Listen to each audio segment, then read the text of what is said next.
Imagine walking down the street, minding your own business, when you spot a man sitting on the sidewalk. His clothes are worn, his eyes tired, and you feel that familiar tug of compassion. You hand him your lunch, thinking it's a small gesture, something anyone might do in passing. But what if that man wasn't just another homeless person? What if, the next day, you found out he was once a powerful millionaire, someone who had it all and lost everything? How would you feel knowing your small act of kindness had the power to touch someone whose life had spiraled so far out of control? This is exactly what happened to Amara, a 12-year-old girl whose simple lunch sparked a story of redemption, courage, and a revelation that turned her world upside down. But before we dive into the story, comment below where you're watching from today. And if you enjoy stories with unexpected twists and life-changing moments, don't forget to subscribe to the channel. It was a cold and cloudy morning on the streets of Chicago. The sidewalks in the modest neighborhood where Amara lived were still wet from the rain the night before. The 12-year-old girl walked briskly, clutching her backpack to her chest, as if the weight of the books was nothing compared to the burden her heart was about to carry.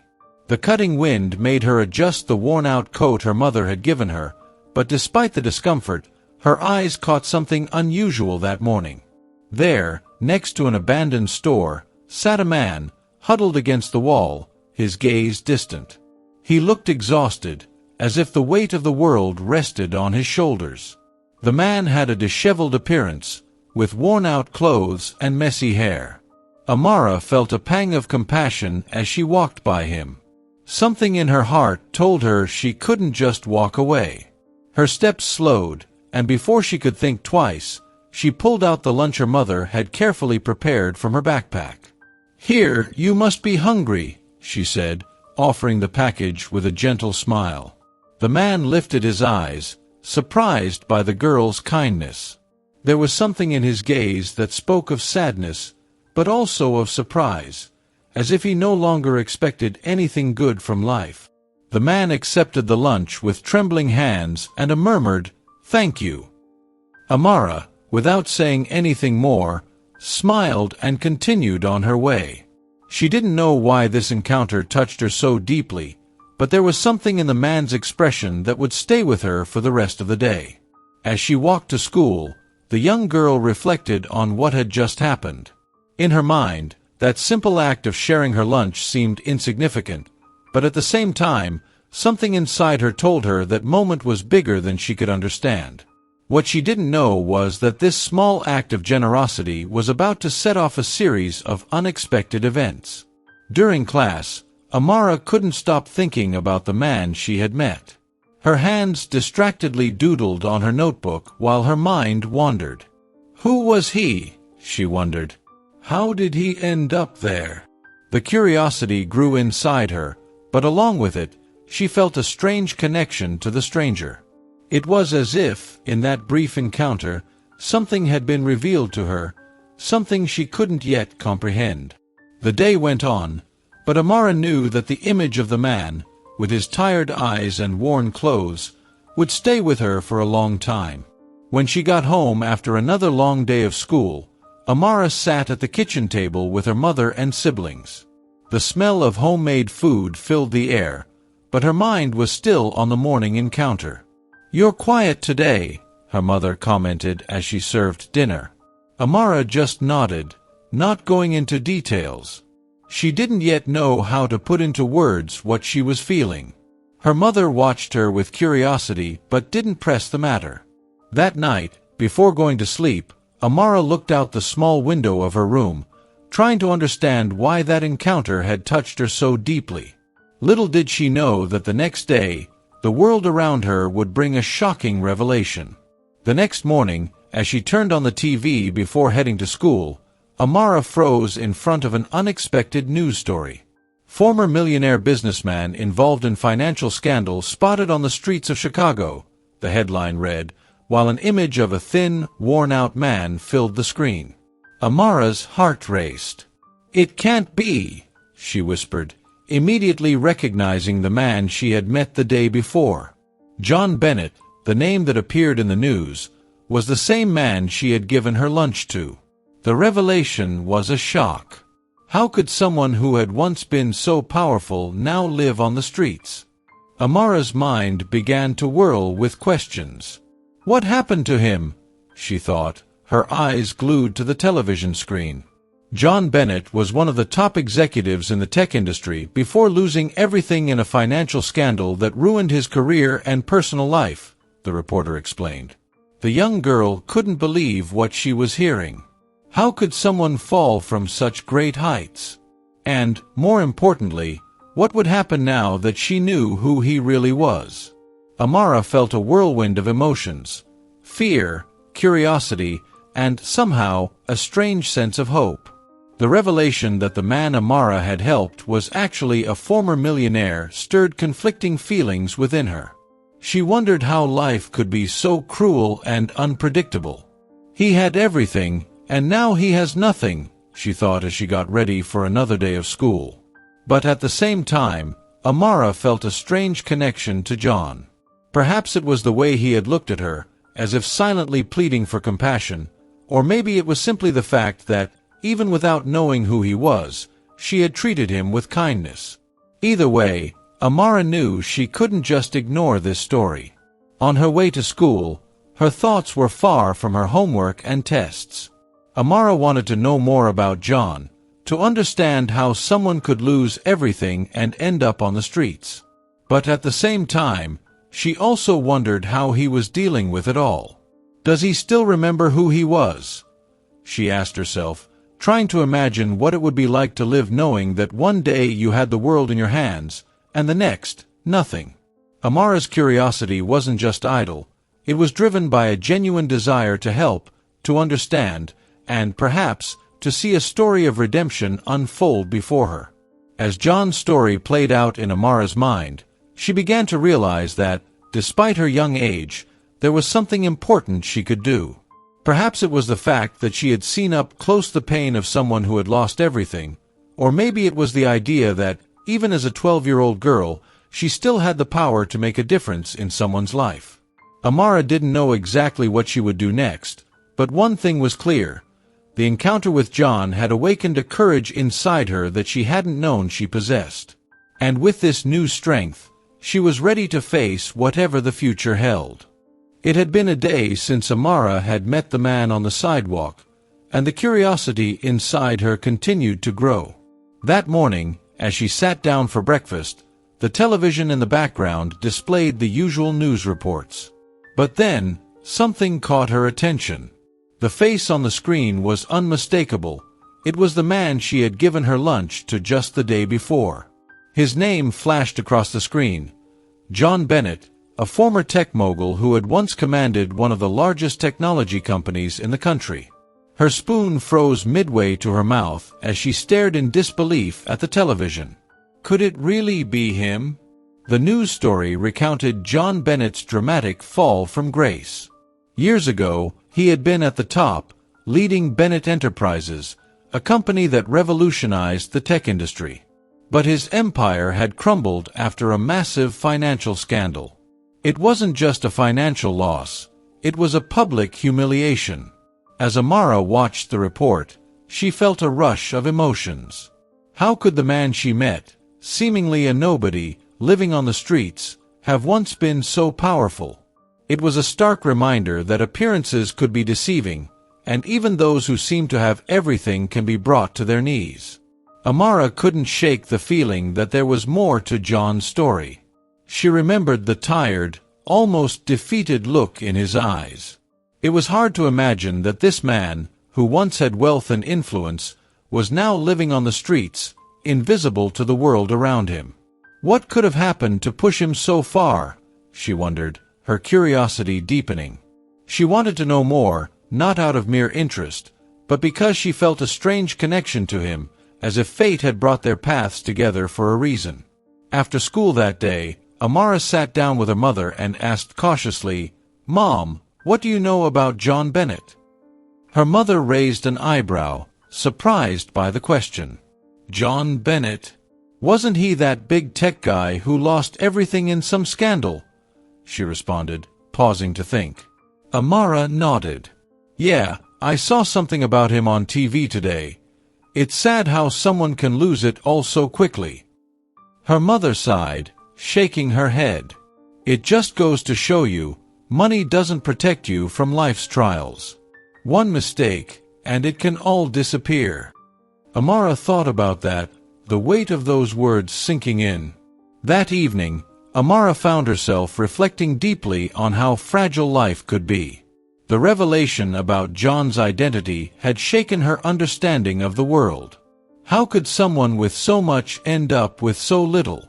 As she lay in bed, staring at the ceiling, her mind raced with thoughts about John's journey. It was as if his life had been turned upside down in a single moment. What if I lost everything? She wondered. The thought frightened her, but it also ignited a spark of empathy. John had experienced a fall so profound, yet somehow he was still here, still surviving. The next morning, Amara couldn't resist taking the same route to school, hoping she might see John again. She wasn't sure what she would say if she did, but something in her heart told her she needed to speak to him. As she walked past the corner where she had met him, there he was, sitting in the same spot.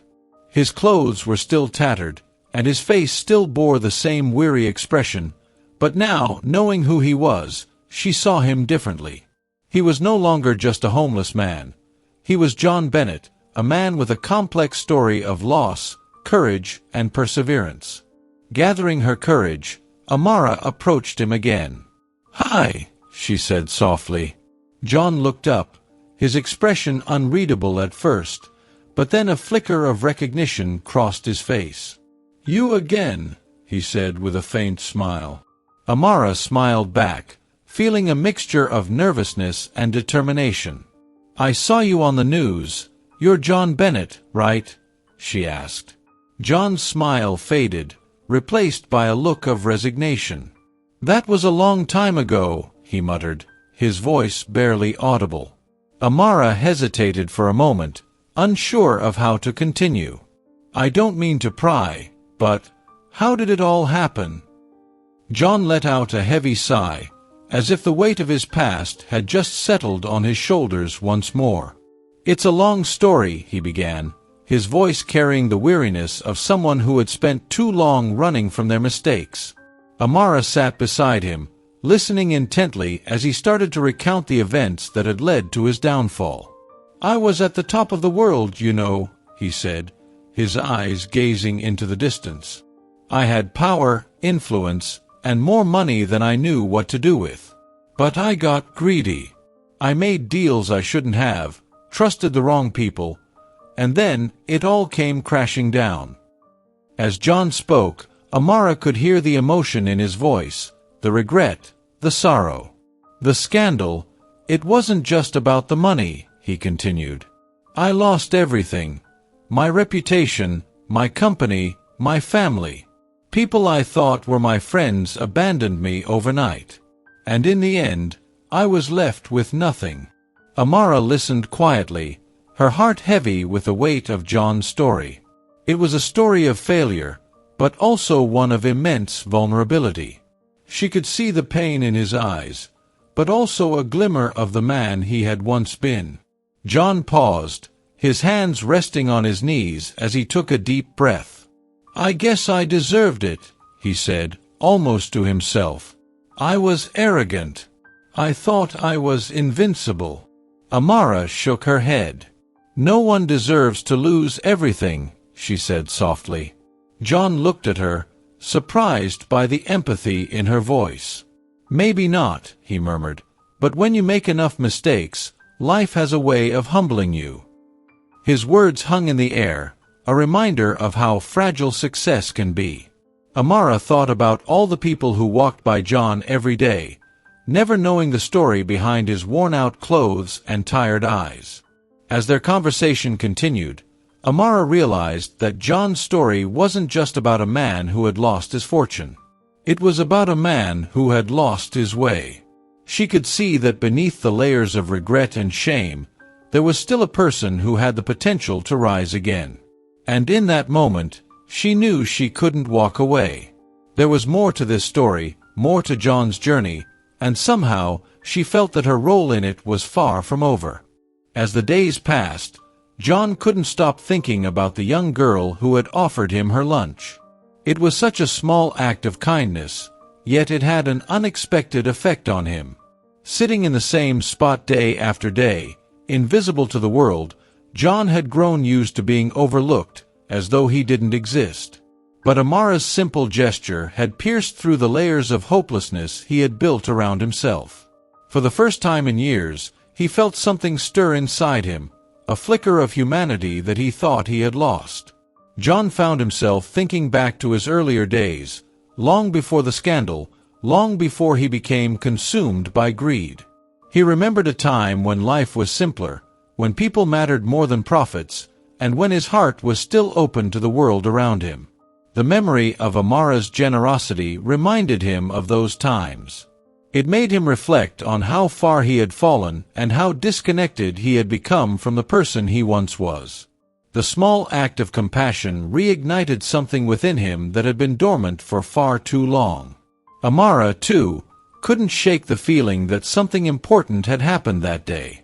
She didn't fully understand it, but she sensed that her encounter with John had set something in motion. As she went about her daily routine, her thoughts often drifted back to him. She wondered how a man like John, who had once had everything, could end up so alone. The more she thought about it, the more she realized that her small act of kindness might have been the first step towards something bigger, not just for John, but for herself as well. One afternoon, Amara decided to visit the same spot where she had first seen John. She wasn't sure if he would still be there, but something inside her urged her to go. As she approached the corner, there he was, sitting in the same place, but this time he looked different. There was a subtle change in his posture, a slight lift in his expression. It wasn't much, but it was enough for Amara to notice. She smiled as she walked toward him. "Hi again," she said, her voice bright with hope. John looked up, and for the first time, there was a glimmer of something in his eyes that hadn't been there before. "Hi," he replied, a small but genuine smile forming on his lips. They sat together in silence for a few moments before John spoke. "You know, I've been thinking about what you did for me the other day," he began, his voice quieter than usual. "It's been a long time since anyone showed me any kindness." Amara listened intently, her heart swelling with compassion. "It was just a sandwich," she said with a shrug, trying to downplay the significance of her gesture. But John shook his head. "It wasn't just the sandwich. It was the fact that you saw me. You didn't treat me like I was invisible." His words hung in the air, and Amara felt the weight of them. John's reflection on Amara's kindness began to affect him more deeply than he expected. He realized that, for years, he had allowed himself to sink into a state of numbness, accepting his fate as if there were no way out. But now, with Amara's simple gesture, he began to question everything. "Maybe I haven't lost everything," he thought to himself one night as he lay under the stars. "Maybe there's still something worth fighting for." It wasn't just about the sandwich or the moment they had shared. It was about the possibility of redemption, the chance to reconnect with the parts of himself that he had abandoned long ago. For Amara, their growing connection taught her something profound about life. She realized that even the smallest act of kindness could have a ripple effect far beyond what she could see. "You never know what someone's going through," she thought to herself one evening as she reflected on her conversations with John. "You never know how much a little bit of kindness can mean to someone." It was a lesson that resonated deeply with her, one that would stay with her for the rest of her life. As the days turned into weeks, John found himself looking forward to his talks with Amara. They had formed an unlikely friendship, one built on mutual respect and understanding. John had shared pieces of his past with her, his rise to success, his fall from grace, and the mistakes that had led him to where he was now. Each time they talked, Amara listened without judgment, her curiosity and empathy shining through. It was a rare gift, and John knew it. He hadn't realized how much he needed someone to simply listen until Amara came into his life. With each conversation, John began to open up more, not just to Amara, but to the possibility of change. He started to think about what his life could be if he chose to take control again, if he chose to face his past rather than run from it. Maybe there's still time to fix things, he thought, the seed of hope growing stronger within him.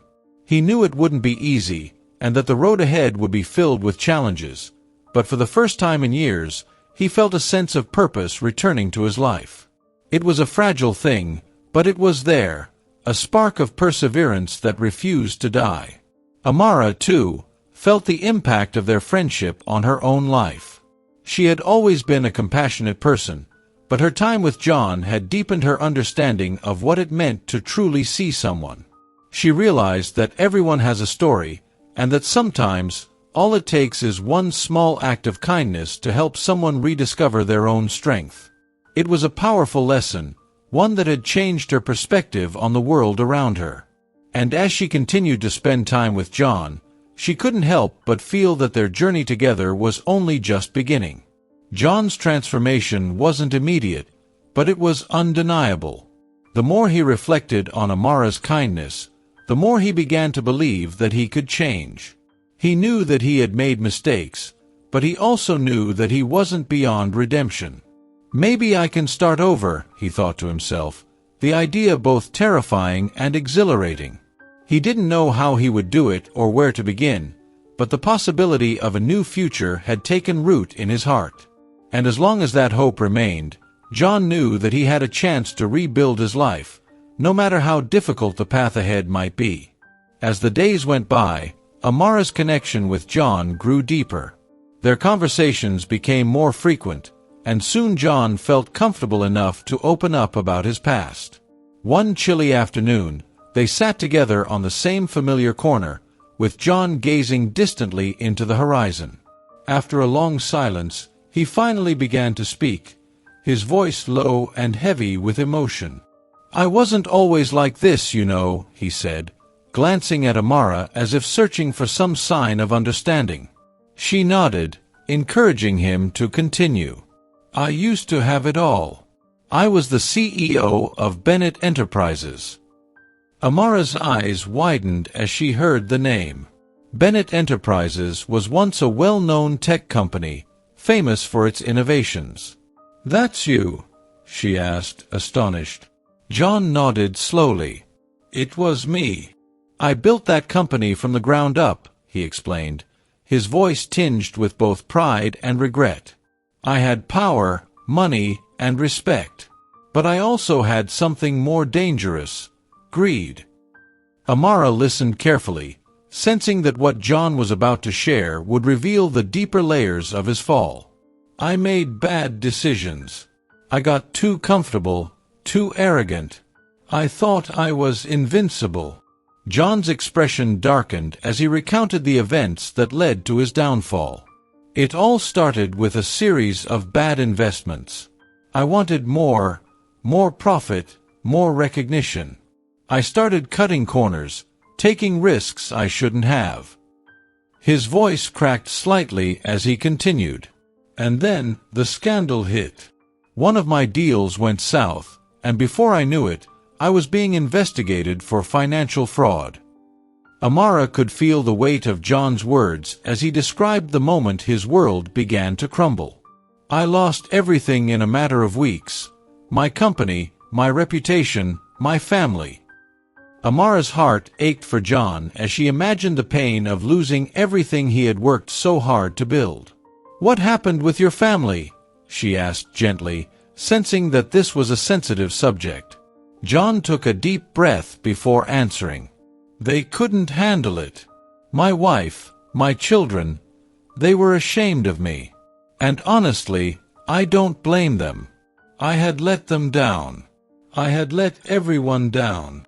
His eyes grew distant as he spoke, lost in memories of a life that now seemed like a distant dream. "They left, and I was alone." For the first time, Amara fully understood the depth of John's fall. It wasn't just about losing money or a company. It was about losing the people he loved, the people who had been his foundation. "That must have been so hard," she said softly, trying to imagine how devastating it must have been for John to watch his entire life unravel. John nodded, his expression full of sorrow. "It was," he admitted. "But what was harder was realizing that I had done it to myself. It wasn't just the circumstances. It was my choices, my pride, that led me here." As John shared more of his story, Amara began to see him not just as a man who had lost everything, but as someone who had been broken by the weight of his own mistakes. "Do you ever think about trying to rebuild?" she asked after a long pause. John hesitated before answering. "I do," he said, his voice thoughtful. "But it's hard. When you've fallen as far as I have, it's difficult to see a way out." His words were filled with doubt, but there was also a glimmer of hope, a small part of him that still believed in the possibility of redemption. Amara looked at him with determination. "But you're still here," she pointed out. "You haven't given up." John smiled faintly at her words. "I suppose I haven't," he replied, his voice barely above a whisper. "But it's not easy. There are days when I wonder if I can ever truly recover from everything that's happened." Amara thought for a moment before speaking. "Maybe it's not about going back to who you were," she suggested. "Maybe it's about becoming someone new, someone who has learned from the past." John was silent for a long time, considering Amara's words. "Someone new," he murmured, as if testing the idea. It was a thought that had never occurred to him before, the idea that redemption didn't necessarily mean returning to his old life, but rather forging a new path. "Maybe you're right," he said slowly. "Maybe it's time I stop trying to reclaim what I lost and start focusing on what I can still build." Amara smiled, encouraged by his willingness to consider a different future. "You can do it," she said with quiet confidence. "You just need to believe it." Their conversations about John's past were not easy, but they were necessary. Each time John shared more of his story, he felt a weight lift from his shoulders. It wasn't just the shame of his fall that he was releasing, it was the fear of facing the man he had become. "It's strange," he said one afternoon, "but talking to you about all of this makes it feel less overwhelming." Amara smiled, happy that she could be a source of comfort and strength for John. "That's what friends are for," she replied simply. As John continued to reflect on his past, he realized that his mistakes didn't define him. Yes, he had made poor choices, but those choices didn't have to be the end of his story. "I've been living in the shadow of my past for so long," he said one day, "that I forgot I could still have a future." Amara nodded in agreement. "Your story isn't over," she reminded him. "You get to decide what happens next." John felt a surge of hope at her words. For the first time in years, he felt like maybe, just maybe, he could take control of his life again. Amara's presence in John's life had become more than just a source of comfort. She had become a catalyst for change, helping him see that there was still a way forward. "You've given me a lot to think about," John admitted with a smile. "I never thought someone as young as you could teach me so much." Amara grinned. "I guess wisdom doesn't always come with age," she joked lightly, and John laughed, feeling a rare moment of lightness. It had been a long time since he had felt this way, hopeful, even optimistic. By opening up about his past, John had taken the first step toward healing. He knew there was still a long way to go, but for the first time, he didn't feel so alone. With Amara by his side, he felt like he had the support he needed to face the challenges ahead. And as he continued to share his story, piece by piece, he began to see that redemption wasn't just a possibility, it was within his reach. With the weight of his past slowly lifting, John began to think seriously about rebuilding his life. It was no longer just a vague idea lingering in the back of his mind. It was something he was determined to pursue. As he sat on that familiar corner one afternoon, watching people go by, he felt a new sense of purpose stirring inside him. The conversations with Amara had sparked something in him, something he hadn't felt in years. He realized that, with a little bit of faith and courage, there was a way out of the darkness. "I'm ready," he thought, for the first time truly believing it. John knew that starting over wouldn't be easy, especially with the baggage of his past mistakes weighing him down. But he also knew that he couldn't do it alone. One day, as he and Amara sat together, he turned to her and said, "I think I'm ready to take the first step, but I'm going to need some help." Amara smiled, her eyes lighting up with encouragement. "You're not alone," she assured him. "I'll be here to help you every step of the way." Her words filled John with a renewed sense of hope. He had been through so much, but maybe, just maybe, with Amara's support, he could find his way back. The first step was finding a way off the streets. John knew that he couldn't rebuild his life while living day to day in survival mode. He reached out to an old colleague, someone who had once been a close friend but had distanced himself after the scandal. John wasn't sure if the man would even take his call, but to his surprise, his old friend picked up. "John, it's been a long time," came the cautious voice on the other end of the line. John took a deep breath, nervous but determined. "I know. And I know I have no right to ask for anything after everything that happened, but I need help. I'm trying to get back on my feet." There was a long pause on the other end of the line, and for a moment, John feared that his plea for help would be met with rejection. But then his friend spoke again, this time with a tone of sincerity. "You know, John, I've always believed in second chances. Come by the office tomorrow, and we'll talk." John couldn't believe what he was hearing. After everything he had done, after all the bridges he had burned, someone was willing to give him another shot.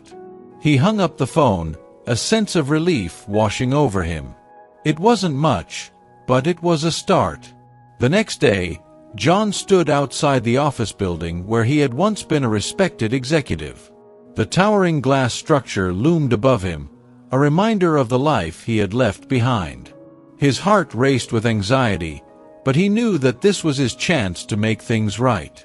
As he walked through the doors, he felt a mix of nostalgia and trepidation. It had been years since he had set foot in a place like this. "I can do this," he whispered to himself, trying to summon the courage he had once taken for granted. Inside, his former colleague greeted him warmly. "It's good to see you, John," he said, extending a hand. John shook it, feeling a sense of gratitude well up inside him. "Thank you for giving me this opportunity," John said, his voice sincere. "I won't let you down." His friend smiled and gestured for John to sit. "I know you won't," he replied. "You've made mistakes, but I believe in redemption. Let's talk about how we can get you back on your feet."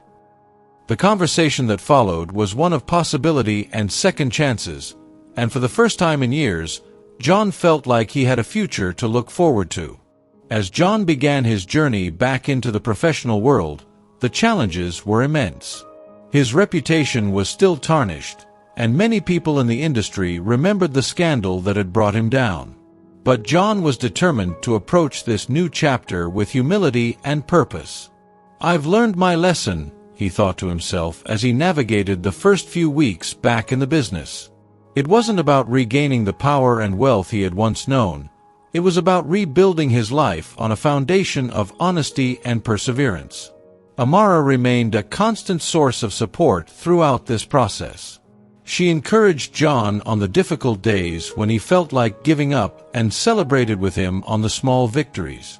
"You're doing great," she told him one day after he had secured a small consulting job. "It may not be much, but it's a start." John smiled at her words. "I couldn't have done any of this without you," he admitted, feeling a deep sense of gratitude for the young girl who had become his unlikely mentor. Amara shrugged modestly. "I didn't do anything," she said. "You're the one putting in the work." John's progress wasn't just professional, it was personal as well. He found himself reflecting on his past choices with a new perspective. "I used to think success was all about money and status," he confided to Amara one day. "But now, I realize that true success is about living with integrity, treating people with kindness, and finding meaning in what you do." Amara nodded thoughtfully. "That's something most people never figure out," she replied. "But you did, and that's what matters." As John continued to rebuild his life, he found that the relationships he had lost were slowly starting to mend. His family, who had distanced themselves after the scandal, began to reach out to him again.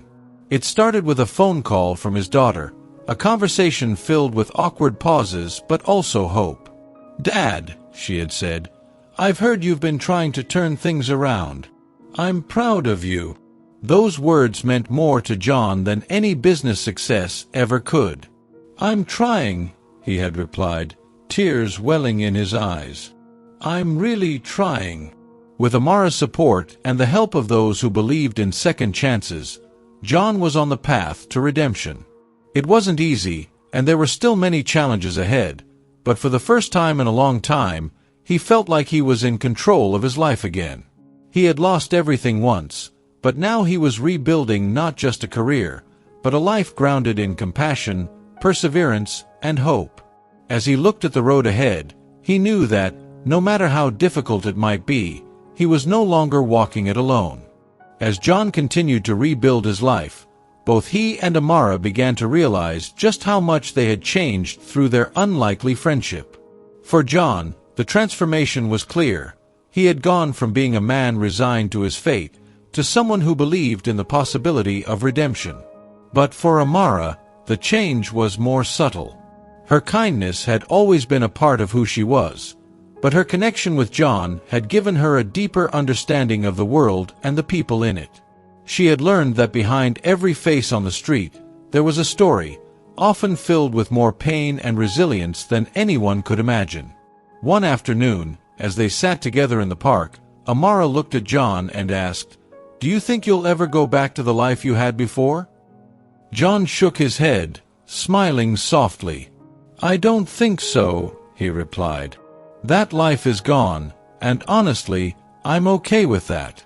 I've found something more meaningful." Amara nodded, understanding what he meant. The journey they had been on together had shown them both that life was not just about success or failure, but about the connections we make and the impact we have on others. John had once been driven by ambition and greed, but now his motivations were different.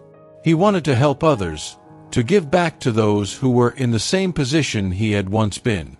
"I've been thinking about starting something," John told Amara one day, his voice filled with a new sense of purpose. "A way to help people who've lost everything, like I did. Maybe a foundation or an organization, something that gives them a second chance." Amara's eyes lit up at the idea. "That's a great idea," she exclaimed. "You could help so many people." Inspired by Amara's unwavering support, John began to take steps toward realizing his new vision.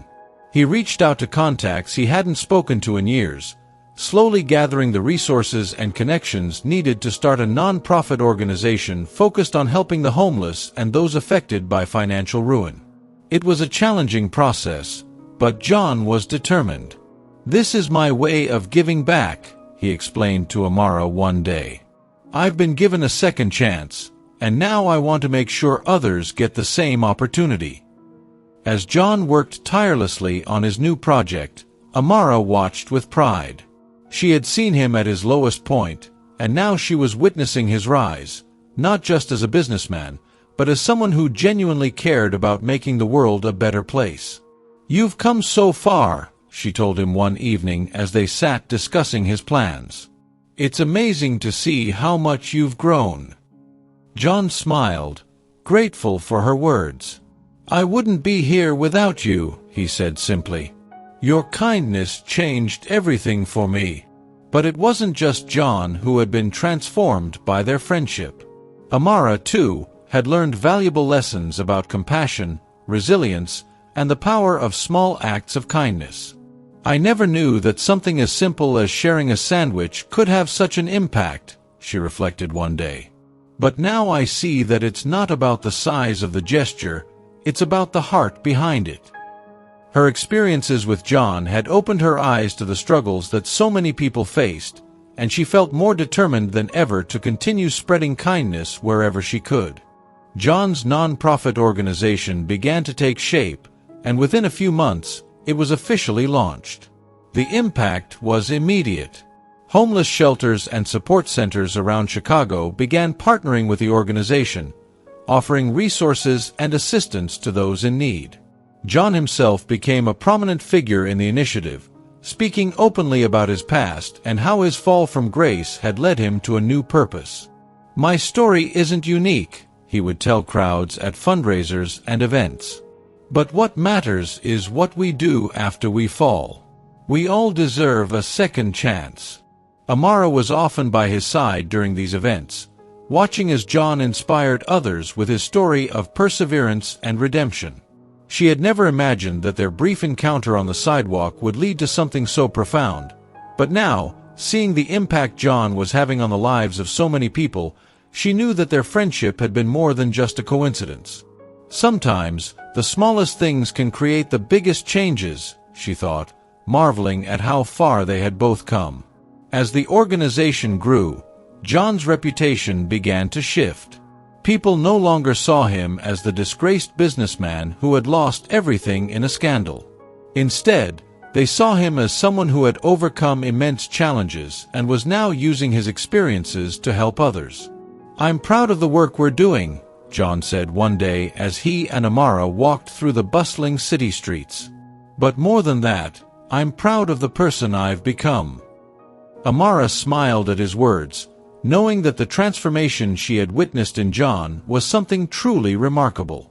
Their friendship had left a lasting impact not only on them but on the world around them.